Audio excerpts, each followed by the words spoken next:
something like this. It's a little misleading at the beginning, but you'll see exactly what's going on when I explain it. And we're looking at the equation all the time. Let's go back to the normal dy dx equals f of y. Okay? And the idea is, suppose over here that f of y is greater than 0.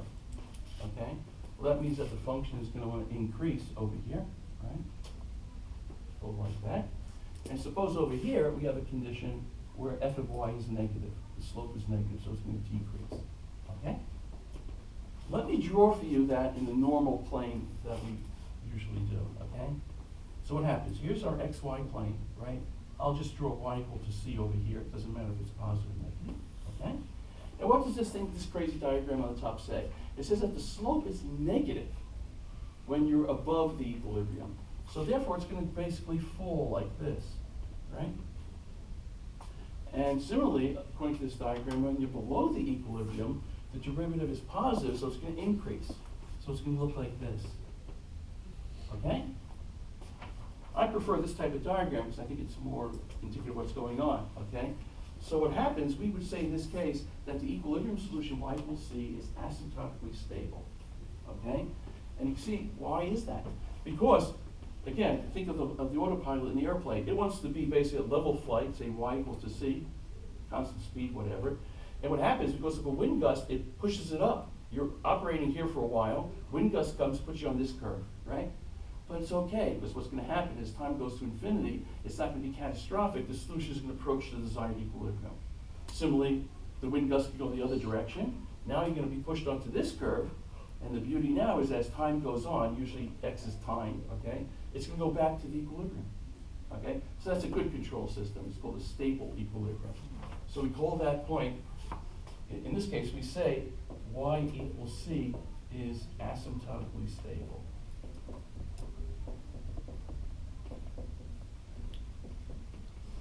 Okay? So, you know, like I said, I prefer this type of diagram, but I'm doing this because the book does this, and I just wanted to cover it anyway. But you can see what happens over here. It's almost like, they call it a attractor sometimes.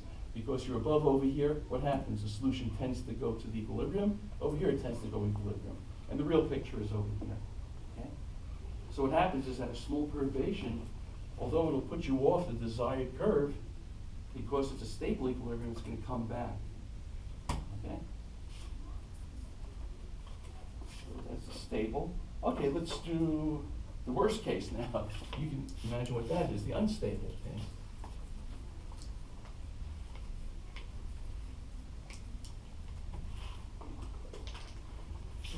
That was stable, or asymptotically stable. Let's do the unstable.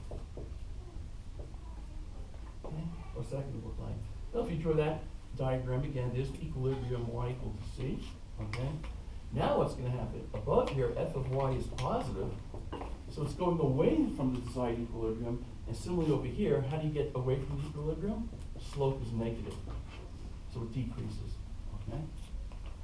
And to basically show that, okay, we do something like that. Again, I usually treat this as a t-axis, okay, even though we did the y dx equals f of y. Okay? What happens here, here's our equilibrium, okay? Here's the y equals c. And it says basically that if you happen to be, because of a perturbation on the system, above the equilibrium, it increases. So it looks like this, right?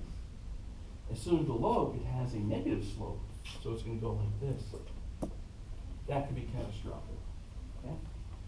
And that's called unstable. Okay? Again, right? We're at level flight. Okay? A wind gust comes along, puts us on this curve. Uh-oh, it's an unstable equilibrium. It's going to be, not a good thing.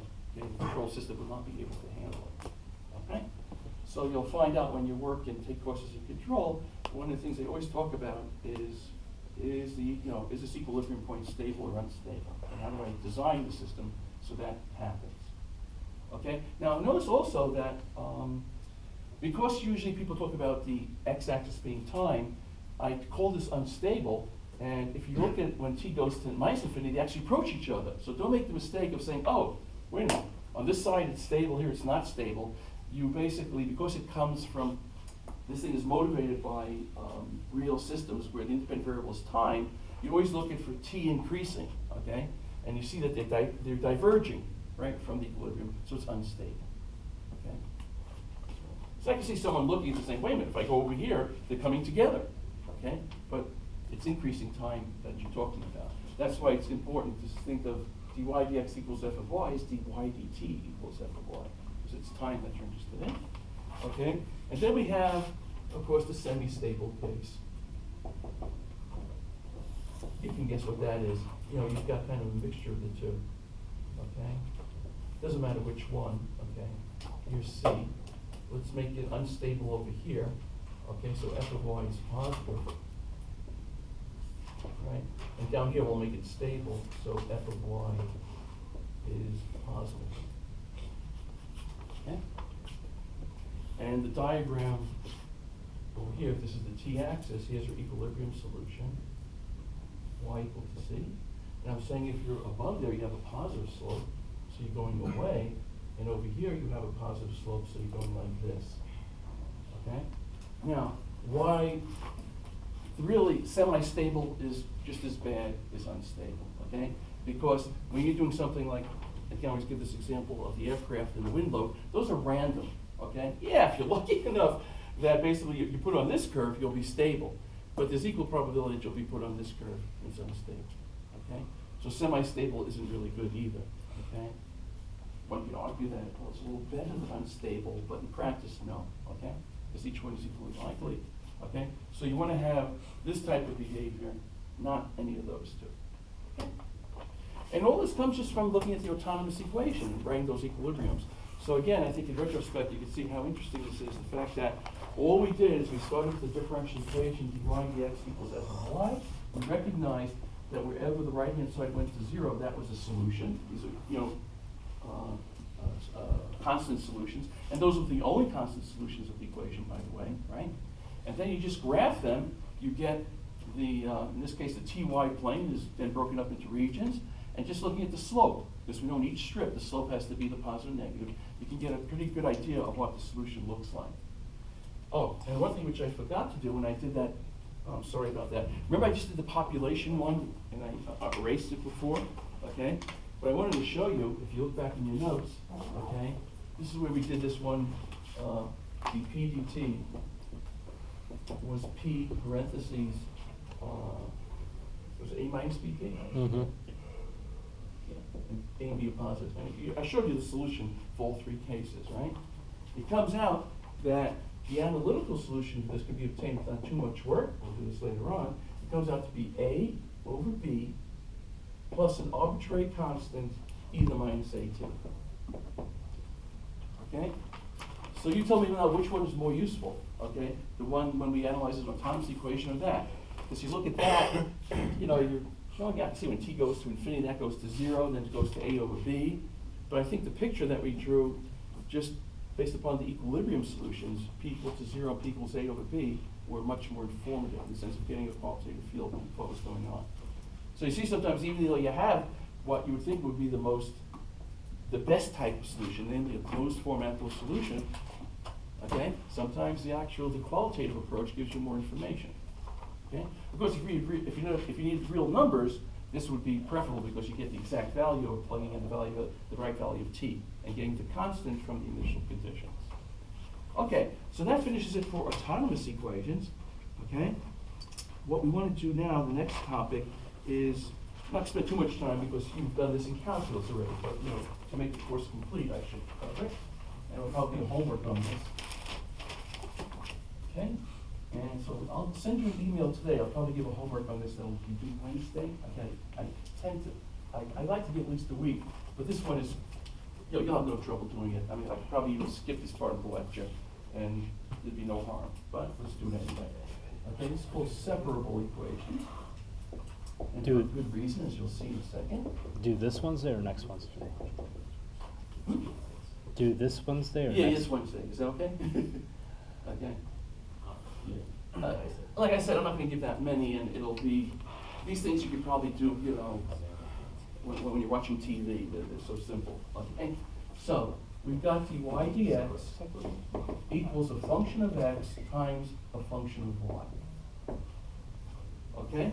That's why it's called separable, because basically the derivative, before we had a first order equation, is dy dx is some arbitrary function of x and y, right? But now the right-hand side separates into a product of a function of x alone and a function of y alone, okay? And those equations are very easy to solve, okay? And you've probably done this before. You just formally do dy over h of y, right? Equals g of x dx. And then you integrate both sides, okay? Now, what a lot of people make a mistake is that you have to be careful. Over here, you notice that there's no y dependence. So you just integrate with respect to x. There's no x dependence with respect to y. You can't do something like the integral of xy dx. What a lot of people, what students do all the time is they do x squared over 2 times y. That's completely wrong, because y is a function of x, right? If you could do that, then the course would be known for the first week. Okay? The whole idea is how do we solve differential equations, you know, that get more complicated than this. Okay? But I think the concept here is very simple. Once it's separable like this, you can basically just get the y stuff together with the dy, get the stuff together with the x and the dx in it. Now, your success of being able to go through this whole thing only depends upon your skill in integration, how difficult that is, right? But in principle, it's basically, you know, a done deal. And of course, and we'll do some problems right now, you're always going to pick up arbitrary constants, and again, as we know, to get those constants, you need an initial condition. And in this case, because it's a first order equation, you need just one initial condition.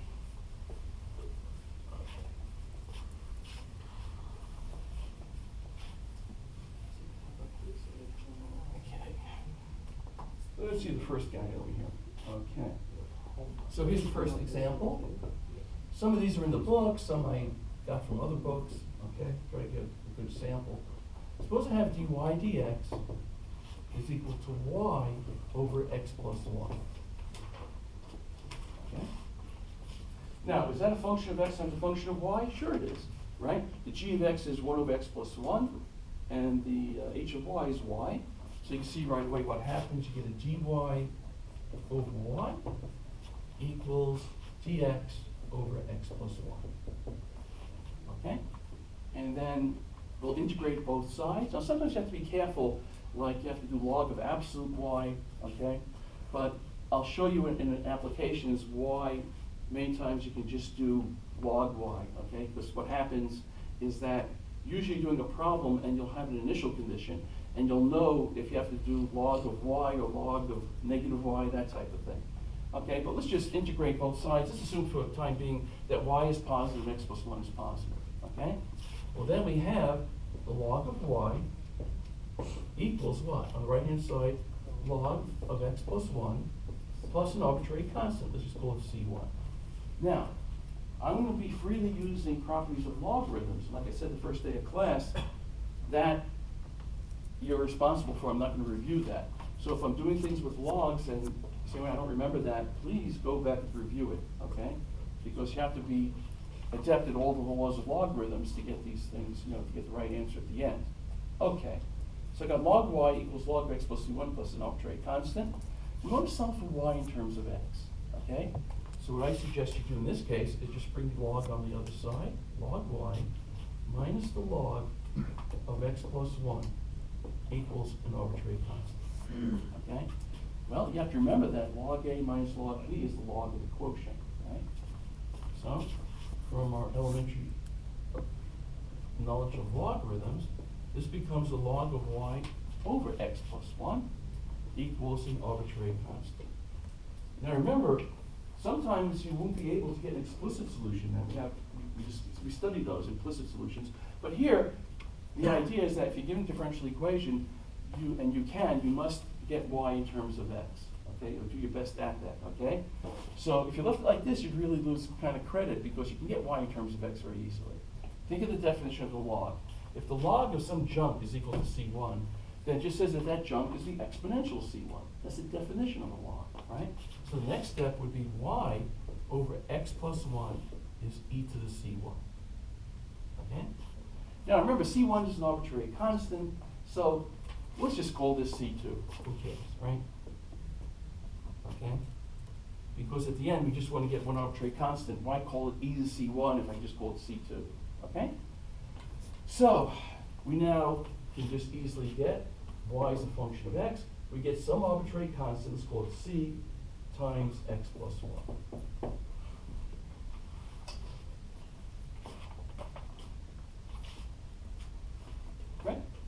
a straight line, okay? Where c is an arbitrary constant, and if I told you it went through 0, 0, then of course, you could, follow, you'd have c is equal to 0. That's interesting. Yeah, it goes to 0, 0, it's a trivial solution. If it went through 1, 1, you'd get other values. Just plug your initial conditions to get c. And we'll do ones that do have solutions that are unique, some that I'll leave it in terms of c, okay? But that's a general solution to that equation. Now here's one that we actually had maybe the first or second day of class, and at that point I just told you what the solution was, but we can derive it. Example 2.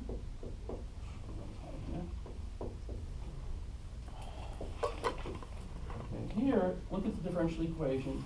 dy dx is equal to minus x over y. And let's make an initial value problem. Get that c in there too. y4 is equal to negative 3.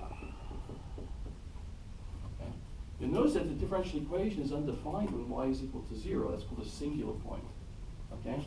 And remember with that whole thing of domain, and you can see how important that is, because the differential equation isn't defined at y equal to 0. So let's kind of keep that in mind and see at the end, what significance that has. But in this case, we're just going to proceed formally. dy dx equals minus x over y. y4 is equal to negative 3. This is certainly separable, right? You just get y dy is equal to minus x dx. Or pretty simpler, right? Let's integrate both sides. That's y squared over 2 equals minus x squared over 2 plus an arbitrary constant, right? Doesn't matter if you put the c on the left or the right, but you have to have an arbitrary constant in the solution. Okay, let's multiply through by 2. Okay, we get x squared plus y squared is equal to c2, let's call it, where c2 is just 2c1. Okay, that's a circle. Send it to the origin. Okay, and I think if you look back at your notes, we started, I think, with a circle, and we saw that it satisfied that differential equation. Now we've actually solved it to get y, and the relation between x and y. The next thing you want to do is use that initial condition. It has to go through the point 4, negative 3. Well, if I plug in that initial condition, x squared is 9, plus y squared, which is, 9 and then 16. Reverse